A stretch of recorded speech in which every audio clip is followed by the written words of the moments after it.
Welcome to Winds of Change, brought to you by Wyoming Humanities. I am your host, Emmy DeGrappa. Winds of Change is a unique focus on the people, places, and history of Wyoming. Please sign up for our newsletter by clicking on the link in the description. Learn more about us at thinkwy.org. That is THINKWY for Wyoming.org. Now, let's talk about music. Music speaks to our soul, enriches our community, and brings us together. Music takes us on a journey. We share experiences in ways that bring us together. And life is all about making memories. And we share those memories and experiences. And some of those best memories I have are surrounded by music. Now, let's explore music inside the context of a community. My special guest is William Intriligator, conductor of the Cheyenne Symphony Orchestra. He is an experienced orchestra leader whose musicianship and leadership and his personality and passion have enabled the Cheyenne Symphony Orchestra to reach new audiences and diversify their programming. And now we highlight William, his work, and the Cheyenne Symphony Orchestra as a featured recipient of a Wyoming Humanities Grant. Welcome, William. Thank you for joining me today. I'm really intrigued that the Cheyenne Symphony Orchestra has just made great strides in recent years.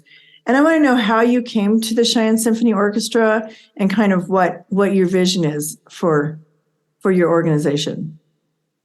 Thank you, Emmy. I'm so glad to be able to join you and your listeners on this podcast.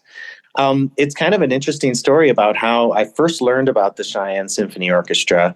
And it goes back maybe 25 years, actually, because when I was studying music as a graduate student, studying to be a conductor, one of my teachers at the time in the 1990s was the music director and conductor of the Cheyenne Symphony Orchestra. Mark Russell Smith was his name.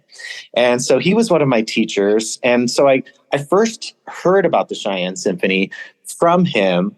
And I guess it sort of interestingly kind of predisposed me toward liking it and knowing that that was an important position, an important orchestra in our country. And when the position came open years later, and actually in between Mark Russell Smith and my music directorship, there was another esteemed conductor here, Stephen Altop. So I wasn't even a direct, kind of successor to my teacher, but it was years later the job opening was announced. And so I immediately thought, oh, this would be great. And it's also interesting that many of your listeners may not realize this, but when an orchestra like the Cheyenne Symphony, or many orchestras like it, hire a new music director, the process takes about 2 years or more. And it's also very involved. It sometimes involves, not just everybody on the board of directors, but the musicians, the public. And it's not unusual for there to be 150 or 200 applicants for this one position. So, I threw my name in not knowing what would happen. And it was like a year later that people came out to see me work with another orchestra I was working with, people from the Cheyenne Symphony. And then, fast forward, I was one of 5 finalists who guest conducted. And then I got the position. And now I'm in my 15th season here. And so it's been a really wonderful fit. I absolutely love this community. I love being part of the cultural life of Cheyenne and Wyoming in general, the Front Range. And we've done some wonderful things. And I think to answer the second part of your question, I really feel strongly that an orchestra like the Cheyenne Symphony Orchestra should be building partnerships, reaching new audiences, promoting musicians and other artists from its community. And so I feel strongly that in a big sense, what I've been able to achieve here, what we've been able to achieve here has been through a lot of collaborations with other organizations and individuals in the city and across the state and elsewhere, and trying new things and bringing in new audiences and organizing new kind of concerts for kids and families and students and adults and lots of different fun programs. the reason we wanted to highlight the Cheyenne Symphony Orchestra as one of our grantees is really bringing together the arts and the humanities. And how do they come together? Where do they intersect? And I think you've done a beautiful job working with students. And I was reading about you and, how you introduce young people to the orchestra. Thank you. And the instruments and what they mean and the different purpose of the instruments in the orchestra. I think that's all such great, historical knowledge for young people. It is. It's so important to get out there. Many people don't realize this, even who come to our regular concerts, but every month, me and guest artists of the orchestra go into the schools, go into the Boys and Girls Club. We go out and we play music for them. We explain what our life is like. We encourage them to sing or play an instrument. We have a number of free concerts for kids and students. We have a number of other educational programs where they get to partner with the symphony, listen to a piece of music that we're going to perform and create art based on it or create creative stories based on it. And we've done some really exciting partnerships with the Wyoming Council of the Humanities too. We had a program highlighting different aspects of Romeo and Juliet. And we had a distinguished professor from UW lead a panel discussion about not just the Shakespeare, but like different other artists' take on Shakespeare of the Romeo and Juliet story over the years. Another program we did with the Council for the Humanities, which was really exciting, was there's a cello concerto inspired by the life and works of Ernest Hemingway. And when they were celebrating Hemingway, in an anniversary year just a few years ago and his connection with Wyoming, we partnered with them and we did this piece and had another roundtable discussion about Hemingway and what he meant and his connection with Wyoming and his as represented in music as opposed to words. And so there's all sorts of great, wonderful collaborations you can do with the arts and music. So, well, what is the founding history of orchestra music? Is it European? Where does it originate? It's a really great question. And oftentimes I don't get asked that. It goes back hundreds of years to the times when either like royal courts or churches were having instruments come together to help celebrate, oftentimes with rituals, weddings, funerals, baptisms, saint days and things like that. But concerts were given outside of these maybe more personal things like, funerals or weddings. They were also given as entertainment, but not necessarily for everybody. And it's I don't know, it sort of developed really in the 1700s. I think it started to become part of like mass appeal. Around the time of maybe Haydn and Mozart, there was an interest by people in some kind of cultural entertainment. There were people had developed a certain kind of autonomy and agency, and you didn't have to be part of royalty to have some disposable income now and to be able to spend it on something and maybe want to go out and be entertained. And without television, movies, or radio or anything like that, live music was it. And, live theater and things of dance, of course, too. But those kinds of live performances were so important. The whole idea of orchestral music being something that people come back to time and again to become enriched and inspired and entertained, I think a lot of it goes back to Beethoven. His influence can't be, underestimated. In a sense, his 9 symphonies and his piano concertos and violin concertos and his overtures and they were the first kinds of pieces that were written not necessarily for the church or the royalty public. They were written in with this idea that they're for everybody. And they told this story in the music about the human spirit that's universal to all of us. This idea that we can overcome our obstacles and triumph over adversity. And in a sense, that story has been running through orchestral music in various variations for hundreds of years now. Some people say that all of orchestral music is about either love or death. That's part of it, but it's also about the triumph of the human spirit over adversity. So many pieces of music that we perform go from darkness and tragedy to triumph and light.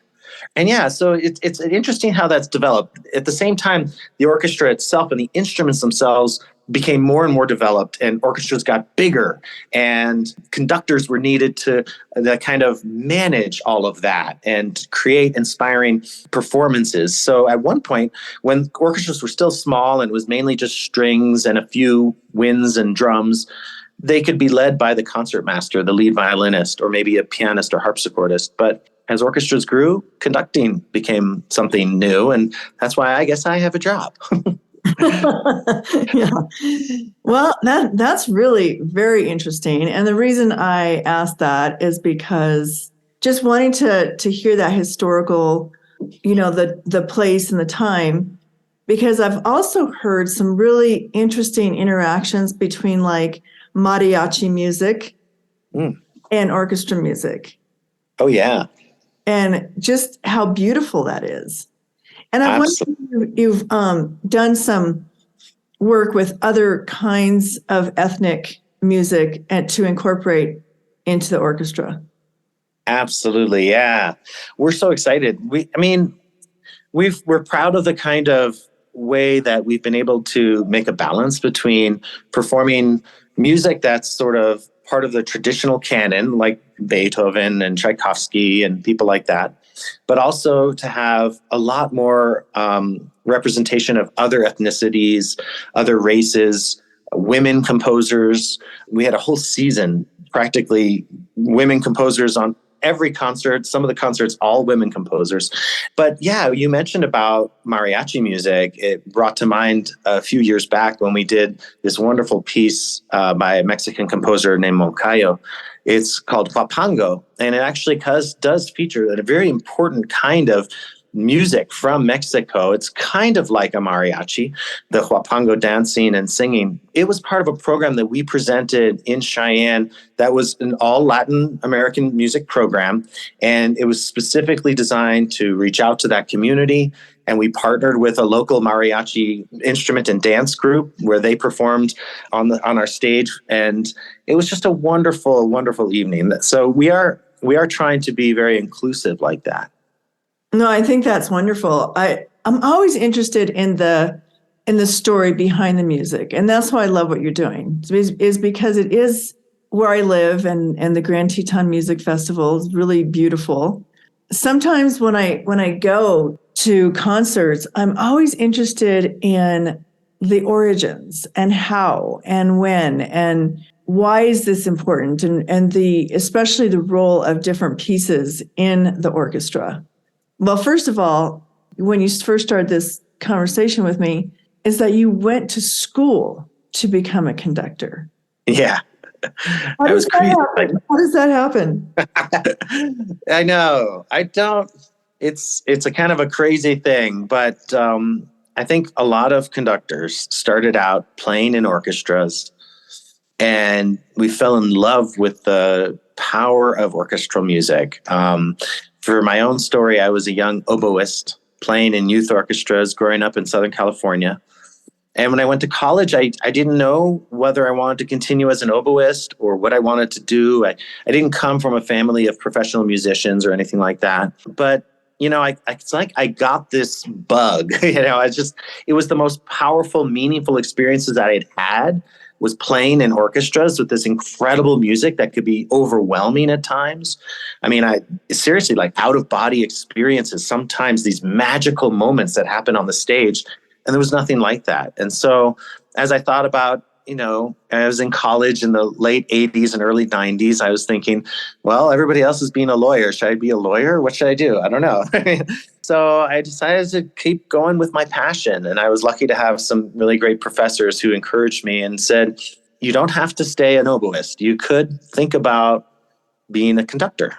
And I thought, ooh, conductor. One of the things that appealed to me about it was exactly what you're talking about, Emmy, because one of the things I liked playing in the orchestra was I wanted to know more about the background of the music and what the story was about and what was going on with the composers when they wrote the pieces. And being a conductor, that's a big part of it. So that appealed to me. And I guess there was a kind of a leadership aspect of conducting that appealed to me too.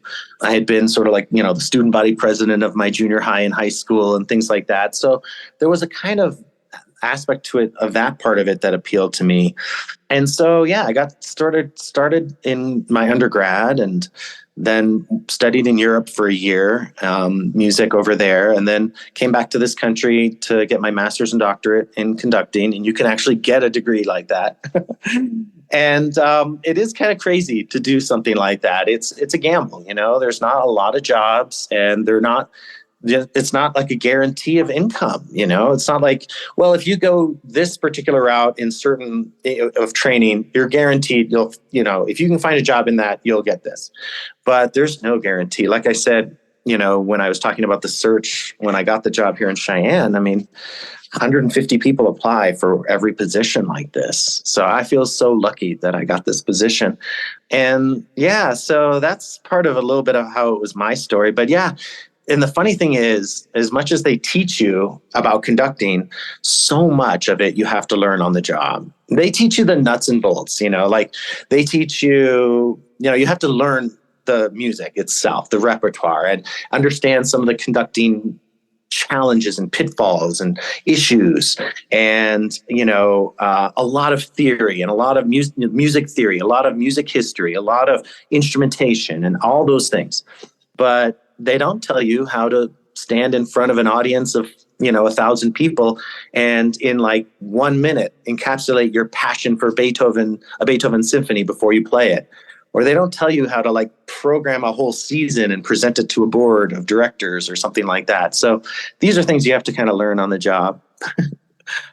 Yeah, I'm sure it is an interesting learning curve because, you're right. There probably isn't too much out there. It's kind of like being a performer, and you are, performing in when you're in that role, and everybody's performing, but you are leading this whole performance that's happening right before your audience. And so it's really important to understand that you're creating music the way that a musician is creating the music.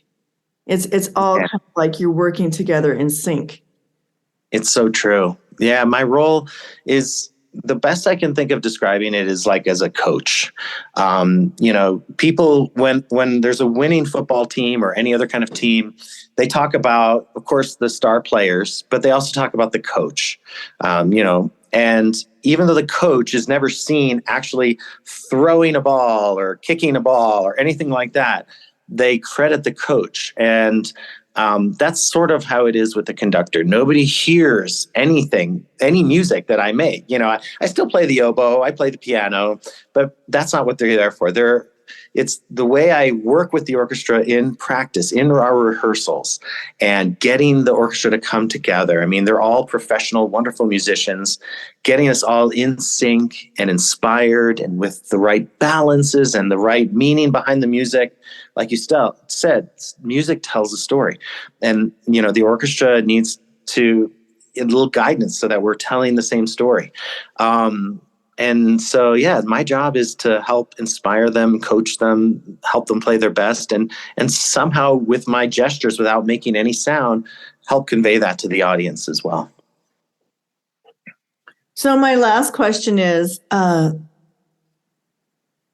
what is your vision for the Cheyenne Symphony Orchestra? Like, what would you like to see them, like maybe ways that they could grow or reach new audiences, or things that are challenges for you right now? Yeah, we've been able to do some exciting growth and innovation even during the pandemic. And if you asked me this question 2 or 3 years ago, it's funny because my first things I would say are all things that we've done in the last few years, that despite the hardships of the pandemic, despite all the difficulties of getting people to come together in large, public functions with that, we've been able to add some different programs. And so we started something called Symphony at Sunset, which is a free outdoor concert in the summers at the Lions Park in Cheyenne. And it's just a wonderful evening with the pavilion there. It was a no-brainer to have the orchestra perform there and to perform free for the entire community. So we've done that a few times. I want to see that continuing because we reach a couple thousand people, and they might be people who have never been to the symphony.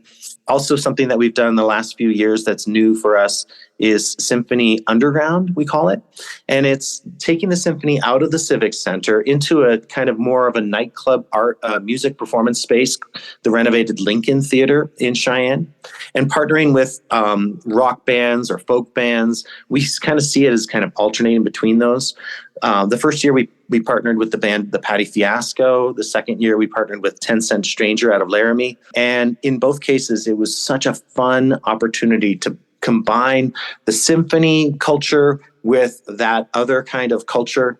And lots of people were hearing us for the first time. We were reaching a new audience, and it was actually a lot of fun for us to perform those. Another thing that we've done the last few seasons is film with live orchestra. That's where you have a huge screen projecting, like a very high resolution image of a movie, and the orchestra plays the soundtrack live to the movie in perfect sync.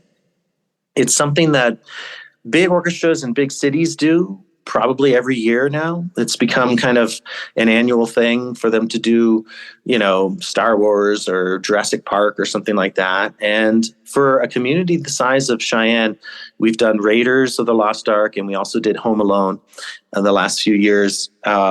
It's just been a really special thing for this community. I'd love to see us continue those things. I'd love to see in the future us to continue our family film matinees, ways to bring young kids to the symphony and learn about the orchestra and culture, the orchestra culture of it, to hear music they know from familiar movies that they're used to is a great way to do that.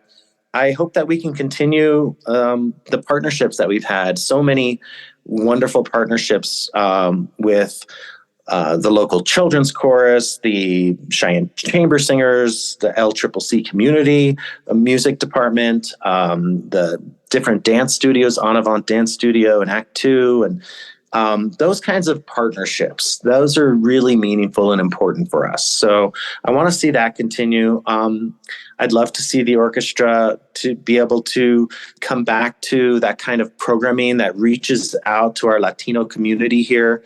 I want to see that to be a more regular part of our programming in the future. And I'd like to see us to continue to be able to bring in composers and guest artists of different minorities and ethnicities. I'm really proud of the work that we've already done in that way. And I think we should continue that. And there's such great music out there by these composers and such great performers too, to be featured like that. In a way, I guess I'm saying there's nothing like huge and new and different that I envision for the future, but I like the course that we're on. And I hope that we can continue it and continue to reach new audiences with different kinds of programs like Symphony Underground and Symphony at Sunset and the Family Film Matinee, to be able to continue the partnerships and the kind of inclusive work that we've been doing with programming. But we'll always stay true to our, Beethoven, Brahms, Mozart, Tchaikovsky. Those guys, they'll always be part of our season. I mean, that's a huge part of why we're here. So I'd love to see our audiences come back to the pre-pandemic numbers, if I'm being really honest. We have a live stream of our masterpiece programs, which is great. Some people tune into our live stream concerts from around the country, which is really cool. And so the live stream is a good option for people, even local people who aren't feeling comfortable back in the Civic Center. But I'm hoping we can build our audience back up to the way it was before the pandemic. A live performance was affected so much by the pandemic, and it will come back. I really believe it. I mean, it is coming back. That it's a struggle, I know, for everyone who had, live theater, just live performance, period. Yeah. Anywhere where you gathered big audiences together. So, okay, that was going to be your last question, but I thought of one more. Because you grew up in Southern California, and where did you go to school again? I did my undergrad at Princeton. Okay. So I went all the way to the East Coast. Then after that year studying music in Europe, mostly Germany and France, and then I came and I did my master's and doctorate at the University of Minnesota. Oh Minnesota. my God. Minnesota. Yeah, I'm married to a Minnesotan. But it always begs the question, what is your intrigue to live in Wyoming? What is the Wyoming intrigue? How do you describe Wyoming when you go back to other places and you talk about what it is like to live in Wyoming?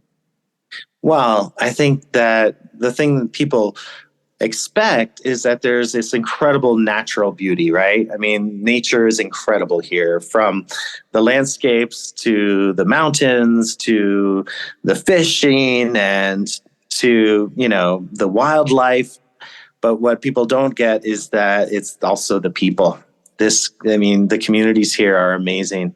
The Cheyenne community, what it's able to achieve every year with the volunteer efforts to put on Frontier Days, it's incredible. That spirit, and maybe partially because of Frontier Days, but that spirit runs through. And we have this incredible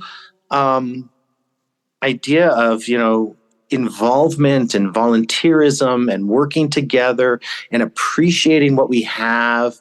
And yes, Denver's right there and Jackson's right there, but we don't necessarily need to go to those places for our arts and culture. So I think that the spirit and the people here is what makes it so special too.